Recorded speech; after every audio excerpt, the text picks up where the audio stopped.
প্রিয় পদ্মফুল, আমি ভেবে উঠতে পারছি না কিভাবে কি বলবো। আজ চলে যাব ভাবতেই বুকে তোলপাড় চলছে। তার কারণ তুমি।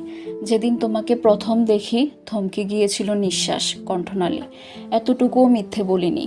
সেদিন শুটিংয়ে সংলাপ বলতে গিয়ে ভুল করেছি বারবার, না চাইতেও বারবার চোখ ছুটে যাচ্ছিল লাহারিগড়ের দিকে। বুকে থাকা হৃৎপিণ্ডটায় শিরশিরে অনুভূতি শুরু হয় সেই প্রথম দেখা থেকেই। প্রতিটা ক্ষণ গুনেছি তোমাকে দ্বিতীয়বার দেখার আশায়। দ্বিতীয়বার দেখা পাই যখন বেগুন নিতে আসো। সেদিন কথা বলার লোভ সামলাতে পারিনি। টমেটোর অজুহাতে শ্রবণ করি পদ্ম ফুলের কণ্ঠ। মনে হচ্ছিল এমন রিনরিনে গলার স্বর আর শুনিনি। রাতের ঘুম আড়ি করে বসে তোমায় প্রতিনিয়ত দেখার একমাত্র পন্থা তোমার স্কুল। সবার অগোচরে কতবার তোমার পিছু নিয়েছি। তুমি বোকা, ধরতে পারোনি একবারও। সুন্দরীরা বোকা হয় আবার প্রমাণ হলো। এই রাগ